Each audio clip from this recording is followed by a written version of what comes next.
Yes, it's 6 o'clock in the morning and I haven't been to bed yet. I'm going to ramble about movies. We went to see Journey to the Mysterious Island 3D the other day, and it was very good. But I'll get to that. I figured I'd talk about the trailers and my experience in the theater, in case anybody cares what I say anymore and wants some light topics for a breath of fresh air. Alright, it's time to stop the ads so that we can see the ads. Not a moment later, the lights dimmed, the local ads cut out, and the projector started. And what do we have right off? A car commercial. But that's nothing new. Just, why must we see ads before we see ads, while we're already being overcharged? Kind of like a slap in the face, you know? There was actually a cute little CG short about bugs or something, I can't remember, in between the ads, so I approved of that. Because, the world needs my approval. But hell, I guess that's what we get for downloading free movies on them. Hell, screw the anti-piracy ads that focus on losing jobs. To get most of us self-absorbed North Americans, not excluding myself, listening, they should focus it on, these commercials are here because of you, assholes. Don't you see 5 seconds in front of your faces?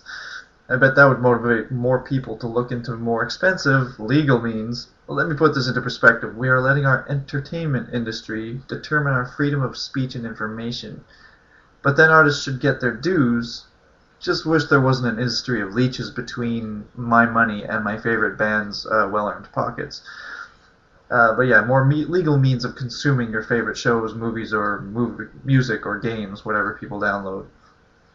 Don't want 20 minutes of commercials before your movie starts that you already paid $20 to see? Don't pirate shit.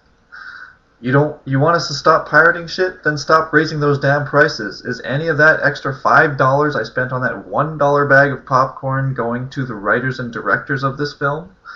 That's what's important to me. And then the cycle goes on. I have no public stance on one side or the other on piracy. So, there's a Three Stooges movie coming out. Let me say that again. A Three Stooges movie is coming out. I know the first thing we're all thinking is, okay, this is going to be horrible. There's no question they're going to shit all over the Three Stooges and rule them forever. Why do they do this to us? Why? But it might not. I'm a fan of the Three Stooges. Ever since my grade 6 teacher devoted an entire day to a Three Stooges marathon for an anniversary of theirs of some sort. I can't remember what anniversary. He was a big fan, of course, and I really liked that teacher, obviously. But anyway, I can tolerate Shemp. But no one can replace Curly Howard. Curly Joe can suck his Joe.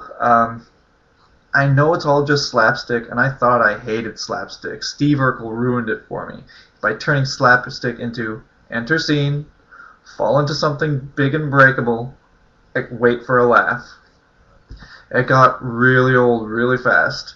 But the Stooges always made it clever. They always made it funny and seem unexpected. I mean, you know exactly what they're going to do, but they still made it seem sudden and painful and visually funny.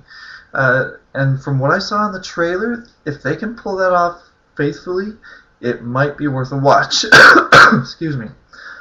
But to the point, the casting is what gives me a little confidence. Faith means lying.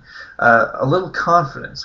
None of these actors have done any shows or movies recently that wasn't pretty horrible. Turtle.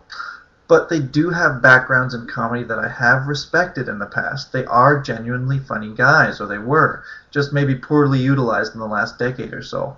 Will Sasso as Curly, formerly of Mad TV, I liked him a lot back then. He was one of those, the overweight variety show actors that actually earned his place as being funny, and not just sympathy for being a bad guy. No offense, but that seems to be the case. Kenan Thompson, Horatio Sands. I can see him doing a great job at Curly if he keeps true to the character and doesn't overdo it. But it's kind of easy to overdo Curly because he's quite over the top, and it's easy to subtly miss that he does it in a way that seems more genuine than just for the comedy. The way he plays it, it's just for the comedy, but the way he plays it seems more genuine than what most movies would probably try to do. Dana Carvey as Larry. Dana Carvey. What can I say that you don't already know? He was brilliant in his Saturday Night Live years. He had a pretty funny primetime show for a while. He was fucking Garth next to Wayne. He's definitely a student of classical comedy, and I think he would do a very good job at Larry as long as he does it faithfully and doesn't overdo it again. Larry's a hard character to describe, except maybe to backwards associate him with Stimpy, opposite of Ren. As Stimpy's entire personality and voice model was based on Larry from the Three Stooges, the sort of dumb, innocent character. With that, I'm not going to embarrass myself to try the voice, but, the Stimpy Larry voice. Moe is played by a guy I have no idea who he is, but he seemed to do well enough in the trailer. He looked the part, sounded the part. It's not difficult to sound Moe. I always wanted a t-shirt with a big angry Moe head with the phrase, "Just say Moe" on it.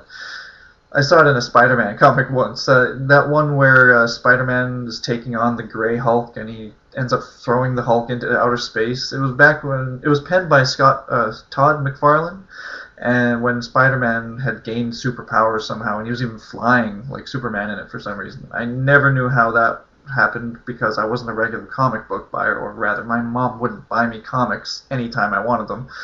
But I digress. My only fear for the Three Stooges is that they might try to do an integration movie. And those ultimately suck and are lazy. Where they take your favorite characters from their natural settings or time in history and bring them into modern-day society for them to gawk at and make fools of themselves with the new technologies and TV and cars and all that shit. It's been done too many times. Can a director not be lazy and treat the source material of our favorite shit when we were kids truthfully for once?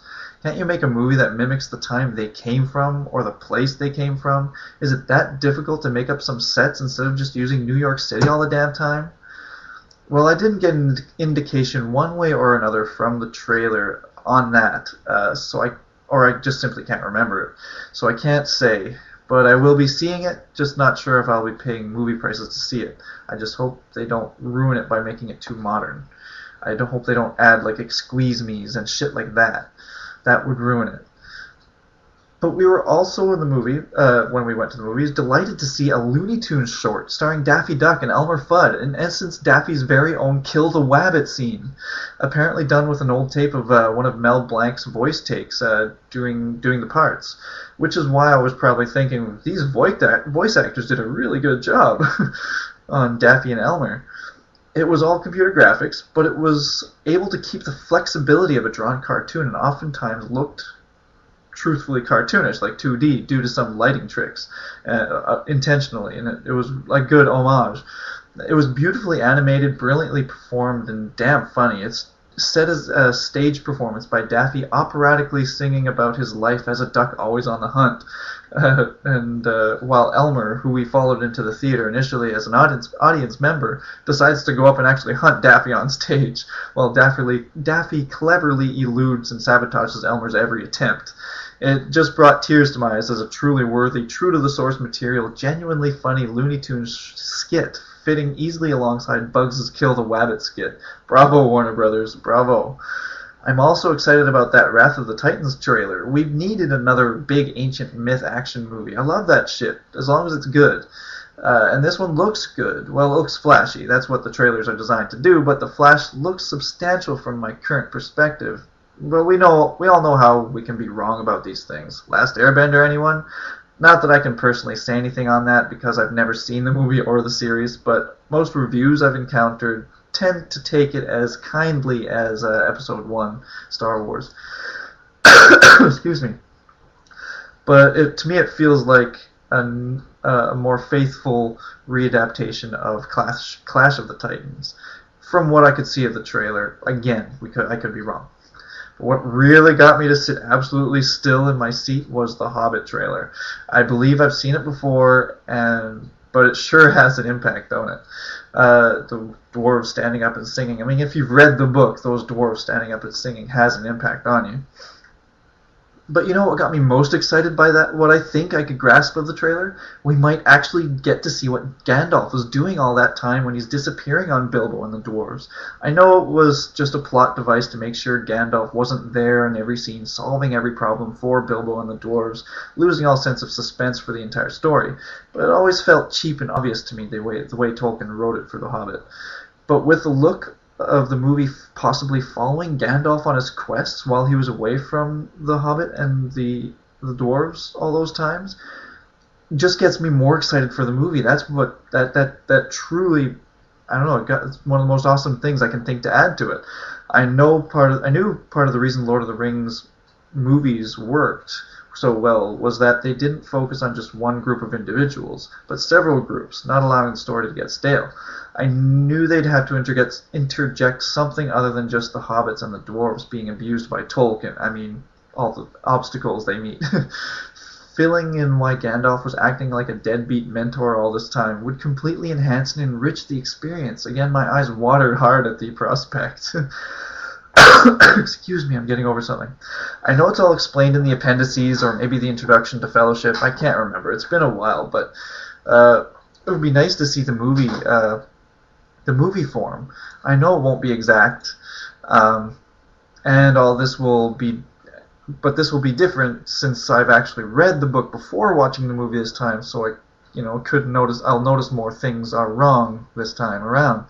But I'll try not to bitch about the changes. I understand they are inevitable, and until theaters allow movies longer than 4 hours, or until people will go to movies longer than 4 hours.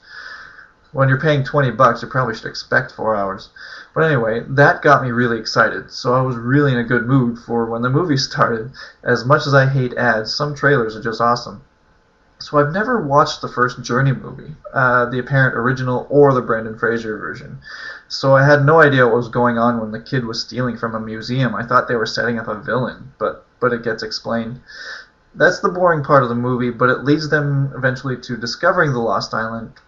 And how they did that, I thought it was very clever. I like that idea that they did. I'm not going to spoil it. But it was really fun. I've always liked The Rock, Dwayne Johnson, as a funny actor, even though I hated him back during the wrestling days because I realized wrestling was lame at the age of 12, and usually only kids and the mentally challenged like wrestling anymore. But he has always been able to make me laugh in his movies, and so I've come to respect him as a comedic actor. And he does really good in this, and the kid isn't too annoying after the first part, and Michael Caine was funny, and even the helicopter guy was funny.